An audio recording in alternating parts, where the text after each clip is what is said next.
আজকে আমি একদম ঘরোয়া পদ্ধতিতে বাজারের কেনা মশলা দিয়ে রান্না করব চিকেন বিরিয়ানি।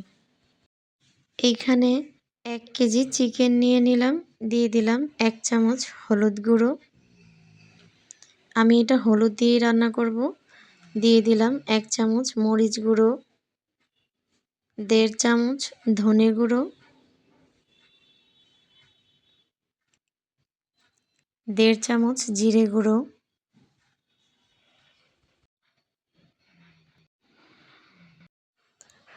গোটা কয়েক এলাচ, দারচিনি এবং তেজপাতা দিয়ে দিব।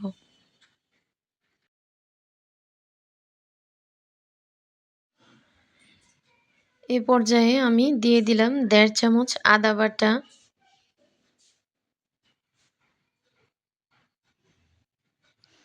১.৫ চামচ রসুন বাটা,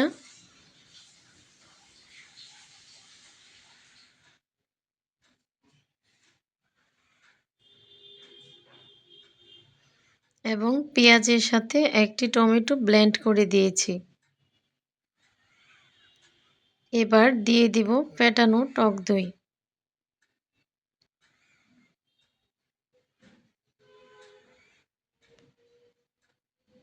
এটাকে মেরিনেট করে নেব।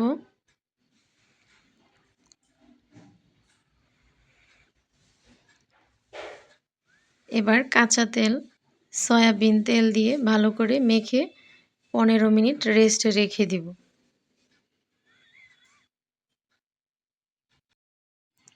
ডিটেলসে দেখানোর জন্য ভিডিওটি বড় হয়ে গিয়েছে। প্লিজ স্কিপ না করে সম্পূর্ণ ভিডিওটি দেখবেন। ম্যারিনেট করা মাংসটা আমি ১৫ মিনিট রেস্টে রেখেছিলাম। আমি আগে থেকে চুলায় প্যান বসিয়ে রেখেছিলাম। তেলটা গরম হয়ে আসছে। এবার পেঁয়াজগুলো ব্রাউন কালার করে ভেজে নেব।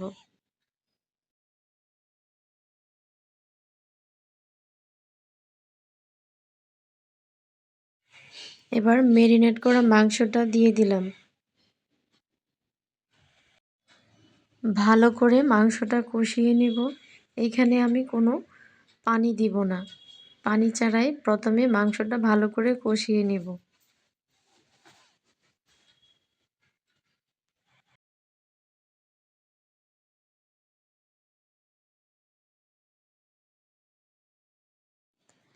এবার দিয়ে দিব পরিমাণ মতো লবণ।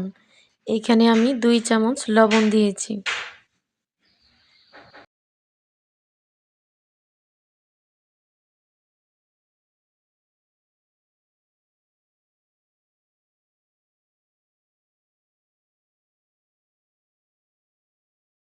লবণটা ভালোভাবে মিশিয়ে নিলাম।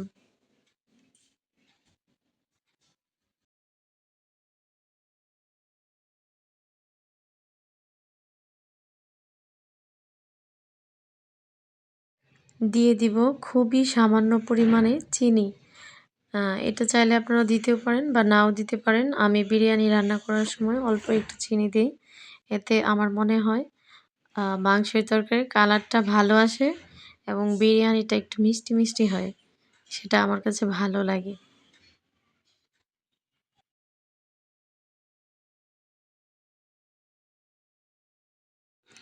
মাংসটা কষানো হয়ে গিয়েছে। এবার আমি ১ কাপ পরিমাণ পানি এড করে দিব।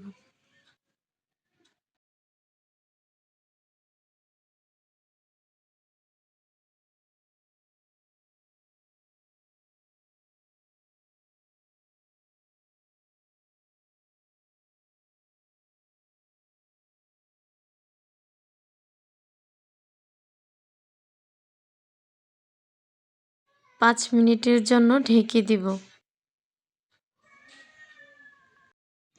৫ মিনিট হয়ে গিয়েছে।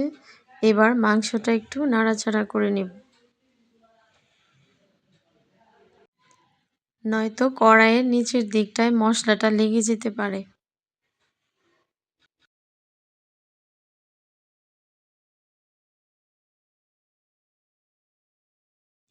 আমি আবার কিছুটা পানি এড করে আবার কিছুক্ষণের জন্য ঢেকে দিব। কারণ এটা দেশি মুরগি সিদ্ধ হতে একটু লেট হবে।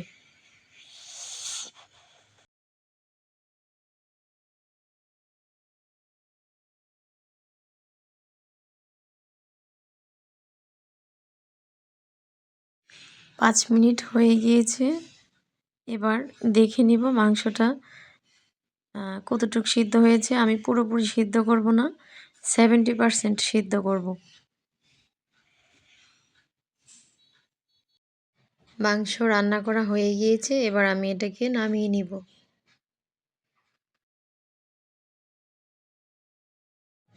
এ পর্যায়ে আমি বিরিয়ানিটা রান্না করব। আমি হাফ কেজি চাউলের বিরিয়ানি রান্না করব, তার জন্য আমি 1 কাপ পরিমাণ তেল দিয়ে দিলাম। তেলটা গরম হয়ে আসছে, এবার দিয়ে দিব দারচিনি, এলাচ, তেজপাতা। এবার এগুলো একটু হালকা ভেজে নিব।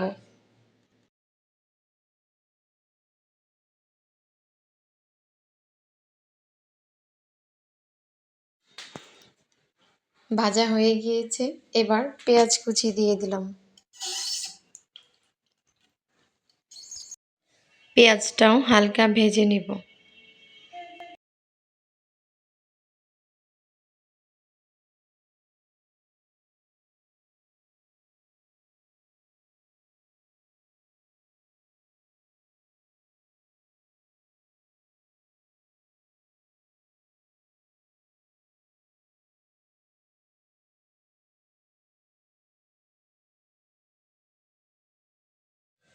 পেঁয়াজটা ভাজা হয়ে গিয়েছে, এবার এখানে চাউলটা ভেজে নিব। এখানে আমি হাফ কেজি চাউল নিয়েছি।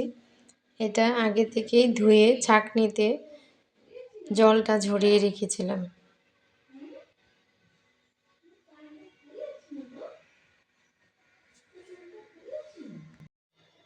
এবার চাউলের মাঝে মশলাটা দিয়ে দিব। এখানে আমি বাজারের কেনা রাঁধুনি বিরিয়ানি মশলাটা নিয়েছি। আপনারা চাইলে নিজেরা ঘরে বিরিয়ানি মশলা তৈরি করে নিতে পারবেন। মশলাটা এখানে দেওয়ার কারণ হচ্ছে চাউলের সাথে মশলাটাও ভাজা হবে এবং চাউল মশলার সাথে পুরোটার সাথে মিশে যাবে। এবার আমি পরিমাণ মতো জল দিয়ে দিলাম। যেহেতু এখানে হাফ কেজি চাল, সেহেতু আমাকে 1 কেজি জল দিতে হবে। আমি আগে থেকে গ্লাস দিয়ে মেপে জলটা ভালো করে গরম করে নিয়েছিলাম। এবার সেটাই দিয়ে দিলাম।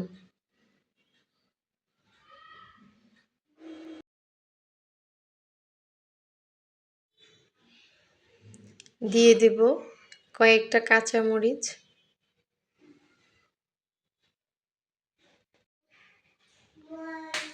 ভেজে রাখা আলু। বিরিয়ানিতে আলু ছাড়া মনে হয় বিরিয়ানি অসম্পূর্ণ।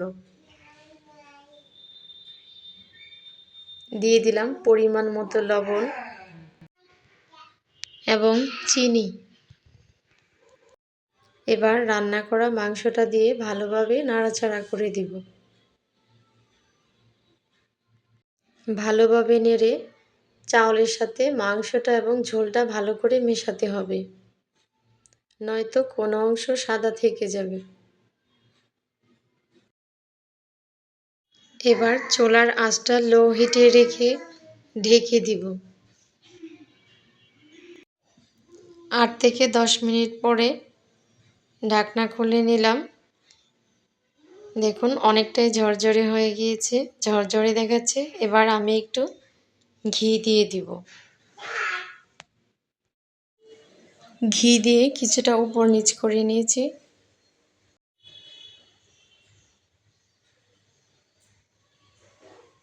এই তো হয়ে গেল আমার বিরিয়ানি। বিরিয়ানিটা একদম পারফেক্ট হয়েছে, একদম ঘরোয়াভাবে রান্না এবং খেতে খুবই মজাদার। ভিডিওটি ভালো লাগলে আমার চ্যানেলটি সাবস্ক্রাইব করে দিবেন প্লিজ। এরকম আরও ভিডিও পেতে চ্যানেলটি সাবস্ক্রাইব করে রাখুন। ধন্যবাদ।